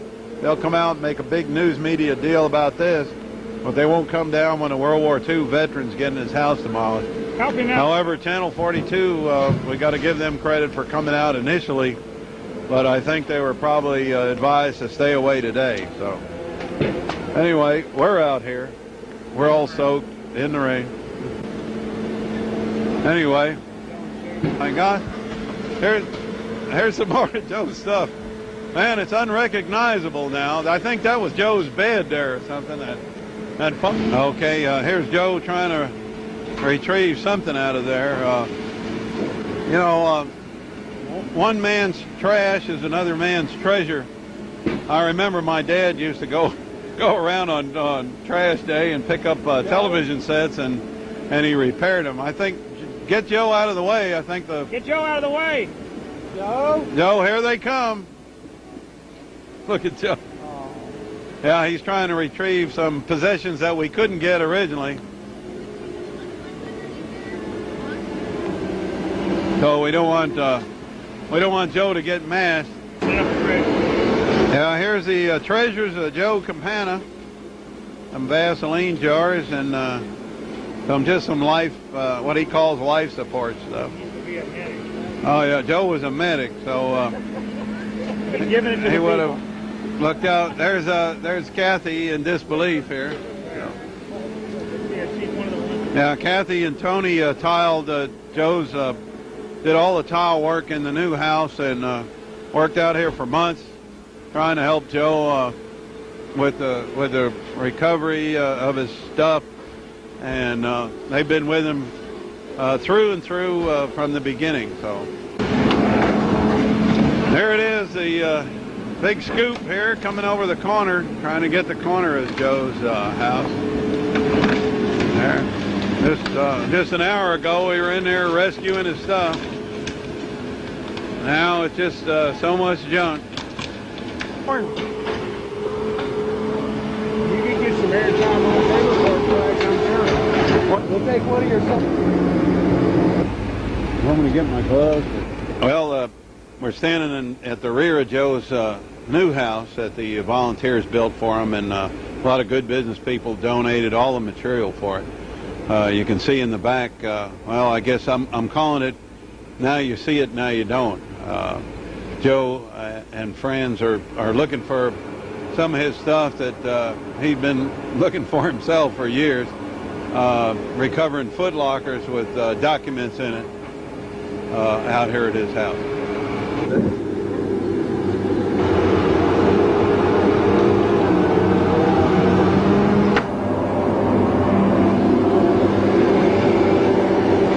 Hey, here's everybody trying to recover Joe's stuff. It's pretty treacherous down there. I hope nobody gets a nail in their foot. Joe had some documents that he was saving from the atomic test site, trying to get some kind of benefits from being radiated during the hydrogen bomb test. But anyway, we're looking through that. It's kind of reminds me of the tornado in Gerald, where people were trying to recover their belongings. You know, the only difference is here that the tornado here is the government.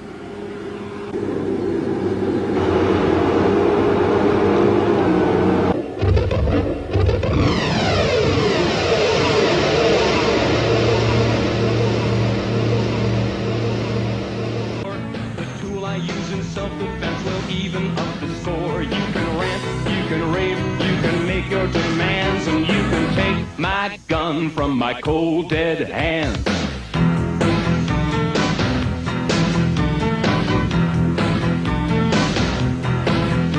There are global corporations, they have billions that they pay to the greedy politicians. You're looking at Nelda Wells Spears, Travis County tax assessor and collector. You will see classic examples of doublespeak, that is, lying, using semantics to shield the behavior that she is engaged in. It is very sad that she passes the buck, number one, and number two, tries to deny the fact that they take property and homes and engage in feudalistic behavior. And then she acts like she doesn't know what I'm talking about when I use many different terms, like feudalism. And I'm sure she must know what feudalism means. I'm sure she's a smart lady.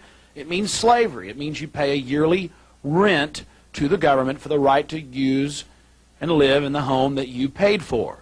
So remember, if you pay for your house and you own it, or you think you own it, you do not truly own it because you pay a yearly rent to the feudal masters.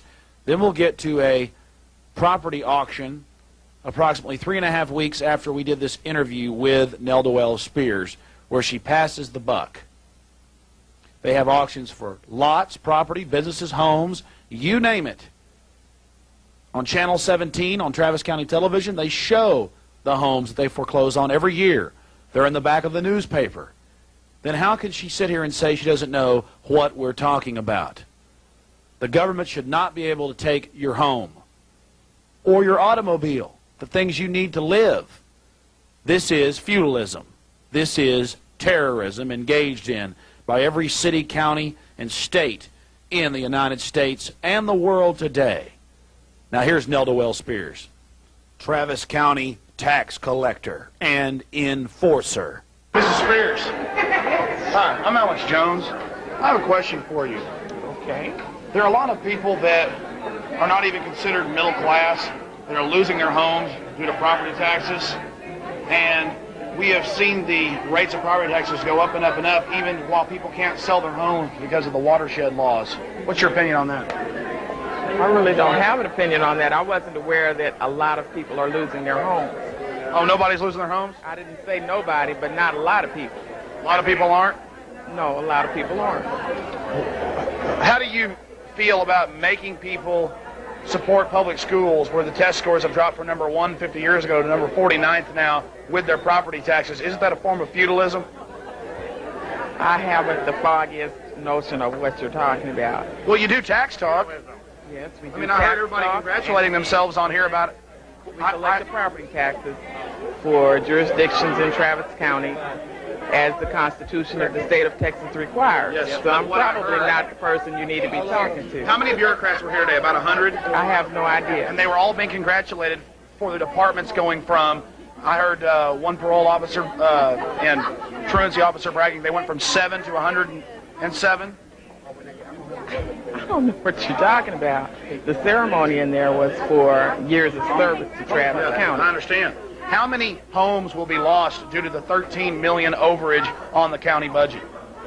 I'm not sure that any homes will be lost. Well, aren't you going to have to turn up the heat and squeeze some more people? We're not squeezing people. We're simply collecting the taxes. And simply enforcing the law.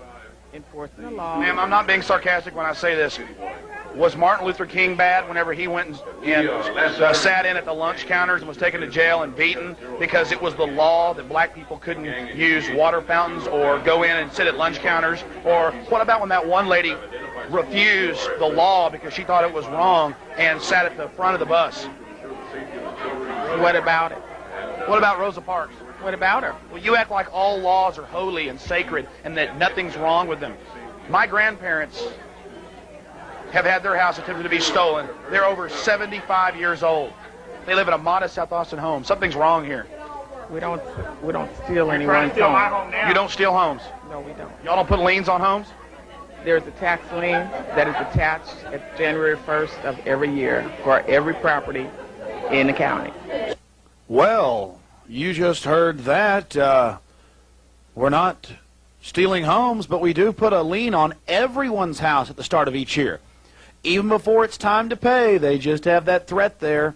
They have that sheriff, that constable standing there at the ready, just like of old, just like in feudal Europe or feudal Japan or feudal China, feudal Russia. Oh, it's always the same. I guess we're not modern at all, are we? We're still slaves of old. It's just high-tech now with a pretty face. 5 years old. They live in a modest South Austin home. Something's wrong here. We don't steal anyone's home. You don't steal homes? No, we don't. Y'all don't put liens on homes? There's a tax lien that is attached at January 1st of every year for every property in the county. So you're not stealing homes, I see. That's correct. We're not stealing homes. Oh, they're your homes. I see. They haven't paid, so they're your homes. No. They're your slaves, aren't they? No. Because you're the local viceroy. I'm none of that. I'm a local tax collector. Period. You're the local tax collector. How do you sleep at night? Very well, thank you. You sleep very well knowing the families you've wrecked. We've not wrecked any families. We've not taken any homes. You've not taken any homes. You're saying the county's never taken any homes. I didn't say never. Oh, you said we haven't taken any homes? I'm not aware of it. I've seen y'all listing the homes that have been taken. I've been mailed things in the mail about auctions and homes that are being sold by the hundreds. Those are not necessarily people's homes where people are living. What do you mean? There are lots of vacant lots. No. They're vacant lots. I've seen you. This lady right here, she's having her house stolen. Well, she needs to take it up with someone else. She has. She's here every week. Every week. Okay, last question. You say that you're not selling people's homes. You show the foreclosed homes on TV that you're taking. You've shown them on TV. You're trying to steal my home now, ma'am. On Channel 17. What about my cameraman? You're trying to steal his house. Well, he can come to the office and we'll talk about He his can come house. to the office? Ma'am, hey, we're not some type of evil people. Ma'am, and you said that you said that we're a bunch of conspiracy theorists, Sheriff. You know these helicopters are being used, Sheriff. These helicopters are being used for surveillance. You know they're putting flare on them. You admitted it. Yes, we're putting flare on. What about the feds? We stopped the Delta Force. What about the Delta Force, Sheriff? Jones, and I'd ask that you get the microphone out of my face. You want the microphone out of your face? I'm sorry, man. I'm sorry for trying to report the news. And now we switch gears to the steps of the county courthouse 3.5 weeks later after Nelda Wells Spears. And take a look. Yes, I've given it this nightmare effect just to make us all think a little bit about where we are in the country today. Look at all the people out there begging and choffing and pleading and bidding on property, and the armed guards out there carefully keeping watch. And later you'll see some guards actually bidding on things to get the bids up, a little extra manipulation. Isn't this interesting? But they're not stealing property. Oh, certainly not. It's just very, very saddening to me to see the public out here. This is so archaic. The government says they're interested in our welfare, but they'll actually take your home or your property? Unbelievable. Let's get actually to some of this sickening behavior. Ah, yes, the den of iniquity, the den of fiefdom, corruption, power, backroom deals, favoritism. Can you imagine what the federal and supernatural levels are like? But look at the people. They just accept this criminality. About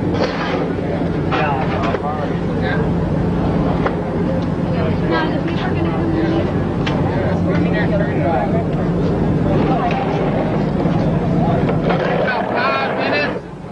We're going to begin the constable cell in about 5 minutes.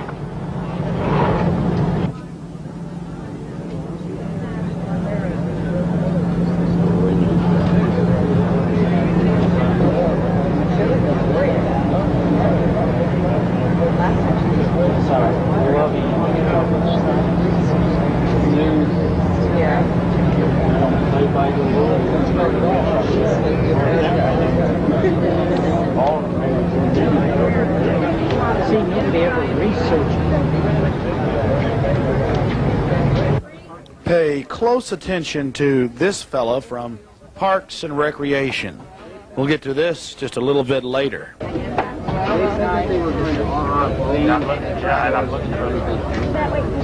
going to begin the constable sale now. We're going to begin the constable sale. We're going to start with 2 lots that are in Briarcliff. This is in cause number 9208940. We're going to start with lot 646.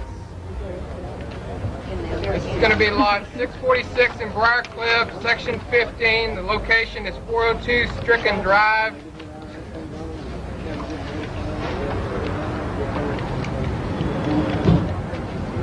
By virtue of a certain order of sale issued pursuant to a judgment by the District Court of Travis County, Texas, in cause number 9208940, styled Travis County et al. Versus Gina Sue Nelson Brewster et al. And under the authority of Bruce L. Fent, Constable of Travis County Precinct 5, I did on June 28, 1998 at 10 a.m. levy upon the following described property located in Travis County as the property of the judgment debtor Gina Sue Nelson Brewster et al. That being Lot 646, Briarcliff Incorporated, Section 15, plat number 42/47, as described in volume 8751, page 746 of the deed records of Travis County, Texas. On said properties, no warranties express or implied. You buy debtor's interest in the property as is. Bidders are further advised that the purchase of the debtor's interest in said property at this sale may not extinguish any liens or security interest on the property. You're only buying whatever interest, if any, the debtor has in the property.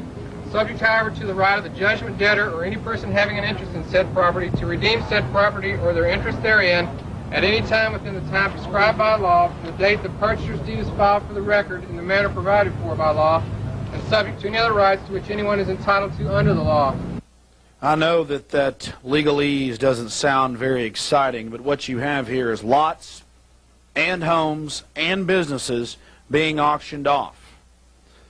In fact, the county will even send these out to you monthly if you want the listings. They're in the newspaper, and again, they're on Channel 17.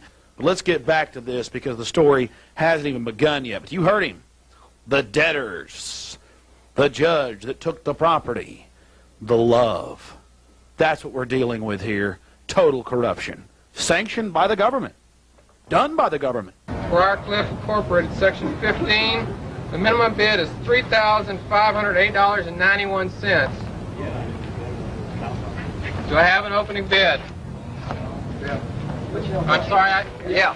Yeah, what? The opening bid, I guess. Give me the number. My number, or? Tell me what you want to bid for the property. $3508.91. $3,508.91. That's bid. Tell me, slave. How much, slave? Oh, yes, slave. I demand you tell me now. How dare you?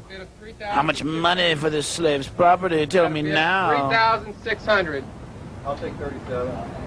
37. Yeah, 3,700. I got a bid of $3,700. I got a bid of $3,700. 38. You $3,800. Sir, I got a bid of $3,800. Got a bid of $3,800. I'll take 3,900. I got a bid of $3,900.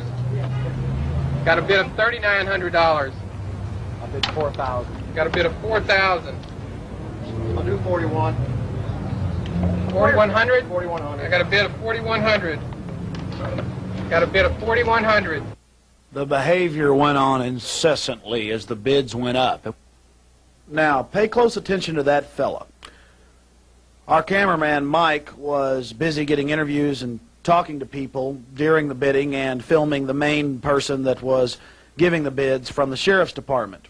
But that fellow right there from the Parks Service, John Foreman, an eyewitness and one of our associates, saw him getting the bids up from the back of the crowd. Now let's go ahead and go to John Foreman and see what he saw there at the auction. Bid rigging, perhaps. Getting the bids up. A lot of shifty behavior going on that day by some of the law enforcement officials from all different branches of the government here in Central Texas. A lot of interesting behavior. Also bidding here against the property, and he was armed, and I don't know if that's permissible here in Travis County. I thought if you're on duty and you have a firearm, what are you doing down here bidding against citizens for these the theft of these properties? You know, it just doesn't make any sense to me. If a citizen is going to come down here and bid and try to get the lowest bid possible, they shouldn't have an officer of the county bidding against them, especially if he's on duty. And we need to check into that and probably check over with the county commissioners to find out who's in charge of this and try to figure out whether or not that gentleman had any authority to bid up these properties. Like I said, maybe he was doing it as a private citizen. But if you're carrying a gun to me, you're on duty. Yeah, and if that was the park ranger? That was the park ranger, Mr. Nielsen. So I think it was A. Nielsen, but don't quote me on the letter of his first name. But I'm almost positive his last name is Nielsen. Well, good job, John Foreman. It does look like Nielsen. That was the best shot that we got of his name tag, and it certainly does look like Nielsen, but again, it's a little blurred there on the camera, so we're not sure. We apologize for not covering the entire crowd and everything that was going on, but good job, John Foreman, for spotting that activity, and we'll definitely try to investigate this, but we'll usually run into the same brick walls like we have with Nelda Wells Spears saying they don't take people's property. And then she waffles and says they do, and then she says they don't. Basic bureaucratic behavior. They have the power, and they think that we don't. And we don't as long as you people don't get involved. You're making lots. I've seen you. This lady right here, she's having her house stolen. Well, she needs to take it up with someone else. She has. She's here every week. Every week. Okay, last question. You say that you're not selling people's homes. You show the foreclosed homes on TV that you're taking. You've shown them on TV. You're trying to steal my home now, ma'am. On Channel 17. What about my cameraman? You're trying to steal his house. Well, he can come to the office and we'll talk about He his can come house. to the office? Ma'am, hey, we're not some type of evil people. Ma'am, and you said that we're a bunch of conspiracy theorists, Sheriff. You know these helicopters are being used, Sheriff. These helicopters are being used for surveillance. You know they're putting flare on them. You admitted it. Yes, we're putting flare on. What about the feds? We stopped the Delta Force. What about the Delta Force, Sheriff? I don't know anything about the Delta Force, Mr. Jones, and I'd ask that you get the microphone out of my face. You want the microphone out of your face? I'm sorry, man. I'm sorry for trying to report the news.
Top of the shed, looking at the old house.